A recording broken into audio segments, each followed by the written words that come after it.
Assalamualaikum warahmatullahi wabarakatuh. Perkenalkan, nama saya Ragam Fajar dari kelas 03 TPLP 022 dari jurusan Teknik Informatika Prodi Ilmu Komputer di Universitas Pamulang. Di sini saya akan menjelaskan tentang media penyimpanan file. Nah, apa itu media penyimpanan file? Media penyimpanan data atau data storage merupakan perangkat keras hardware yang dapat digunakan sebagai tempat penyimpanan data pada sebuah hardware komputer sehingga bisa dibuka dan dibaca kembali untuk dilakukan proses ulang. Nah, data storage ini dibagi menjadi dua. Yang pertama yaitu memori primer atau penyimpanan utama atau penyimpanan internal. Yang kedua yaitu memori sekunder, penyimpanan sekunder atau penyimpanan eksternal. Sini saya akan menjelaskan tentang primer memory atau memori primer. Nah, primer memory atau memori primer merupakan memori yang langsung diakses oleh CPU untuk menyimpan dan mengambil informasi maupun data.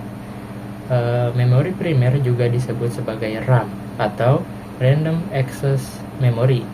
Ini adalah memori yang memiliki sifat volatil yang kehilangan datanya saat power dimatikan. Memori primer dapat diakses oleh CPU melalui alamat dan memori dan terus diakses oleh CPU untuk mendapatkan data dan instruksi. Nah, memori primer dibagi menjadi 4 bagian. Yang pertama yaitu input storage area atau penyimpanan input. Yang kedua yaitu program storage area atau penyimpanan program. Yang ketiga yaitu working storage area atau penyimpanan penumpangan kerja. Yang keempat yaitu output storage area atau area penyimpanan output. Yang pertama yaitu kita bahas tentang RAM. RAM atau Random Access Memory. RAM adalah akronim Random Access Memory yang merupakan tempat di mana data disimpan sementara di saat komputer sedang bekerja dan bisa diakses secara acak.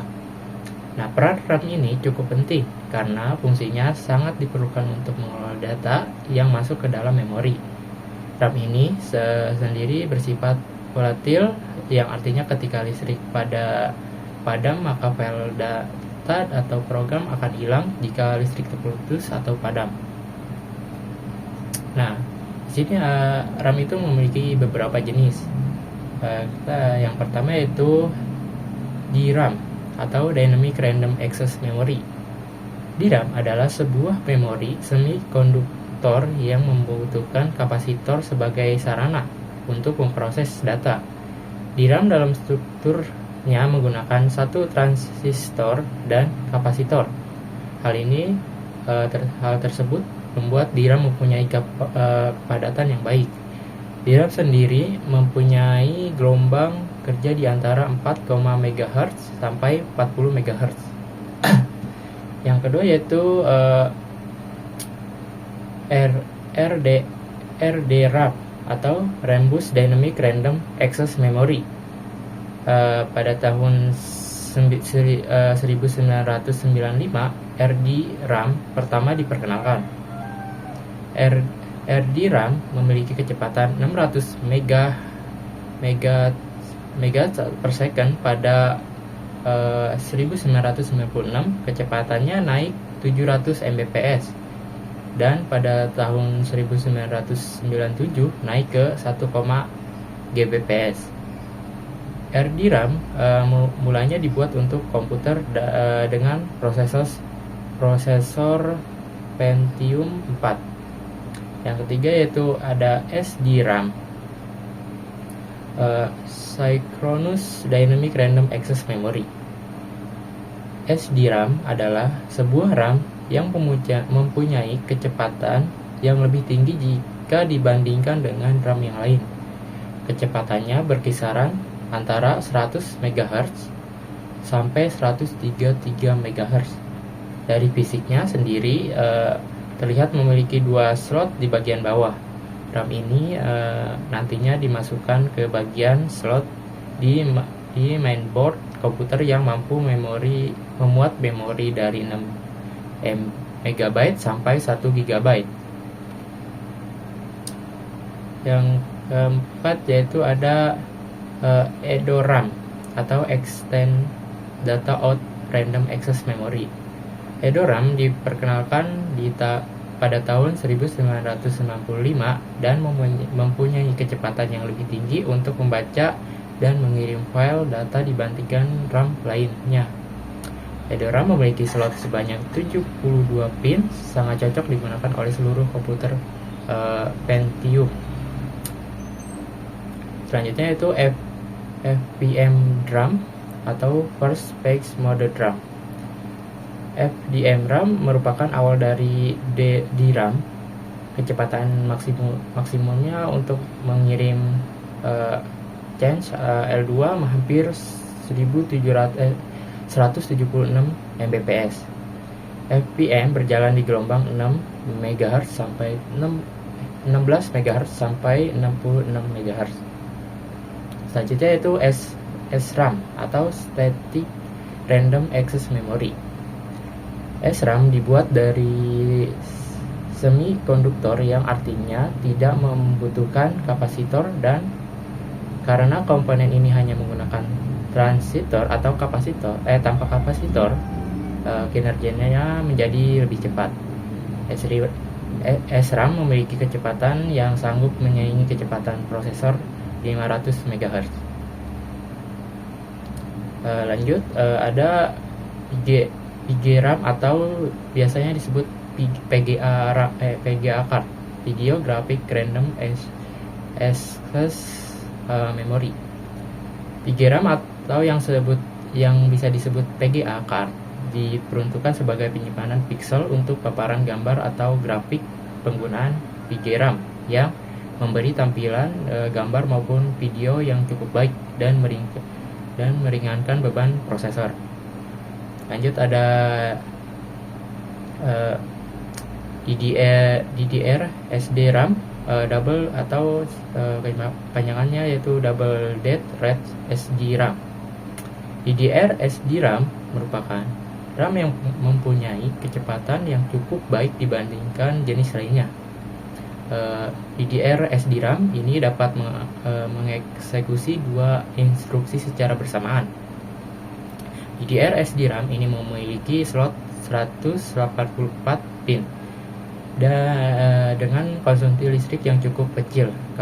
Kapasitas memori ini cukup besar sampai 4 GB.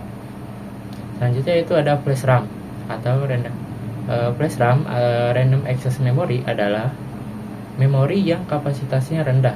Umumnya dipakai untuk alat elektronik, misalnya ada DVD, handcam, dan sejenisnya. Selanjutnya yaitu ada SODIMM atau Small Outline Dual Inline Memory Module. SODIMM adalah jenis memori yang dipakai pada laptop ataupun notebook. Secara fisik bentuknya cukup kecil, yaitu lebih kecil hingga setengahnya ukuran RAM. Jadi lebih menghemat ruang. Yang kedua yaitu kita akan membahas ada ROM atau Read Only Memory. ROM merupakan jenis memori yang hanya dapat dibaca. Memori diisi sebuah data ataupun program yang sudah dibuat oleh pabrik produsen. Memori ini umumnya lebih diisi sebuah data ataupun program dari produsen dengan kegunaan khusus. ROM biasanya dipakai menyimpan firmware atau program yang berkaitan dengan perangkat keras. Contohnya kayak ROM BIOS yang memiliki isi program data komputer. ROM juga memiliki jenis-jenisnya. Yang pertama yaitu ada Max ROM. ROM memiliki data yang diisi melalui MAX pada saat perakitan chip. ROM tidak dapat ditulis ulang atau non-flashable, sehingga ROM sejenis ini tidak dapat ditulis ulang. Yang kedua yaitu ada PROM atau Programmable Read Only Memory. Memori jenis ini hanya bisa ditulis sebuah program, di mana program tersebut dapat diisi oleh pengguna dan akan tersimpan di dalam memori selamanya. Yang ketiga yaitu ada EPROM atau Erasable Programmable Read Only Memory. Memori ini biasanya diisi sebuah data maupun program oleh pengguna, di mana data atau program tersebut dapat diedit dan dihapus nantinya. Yang keempat ada EPROM atau Electrical Erasable Programmable Read Only Memory. Memori jenis ini biasanya diisi sebuah data ataupun program oleh pengguna, di mana data ataupun program tersebut dapat diedit dan dihapus nantinya tanpa perlu melepas atau memindahkan chip EEPROM dari motherboard. Selanjutnya yaitu memori sekunder atau sekunder memory. Memori sekunder adalah perangkat penyimpanan yang tidak dapat diakses langsung oleh CPU dan digunakan sebagai perangkat penyimpanan permanen yang menyimpan data bahkan setelah power dimatikan. CPU mengakses perangkat ini melalui saluran input atau output, dan data pertama ditransfer ke memori utama dari memori sekunder sebelum mengaksesnya. Nah, memori sekunder ini ada dua jenis. Yang pertama yaitu serial atau sequential access storage device. Akses sekuensial perangkat penyimpanan SASD, contohnya pita,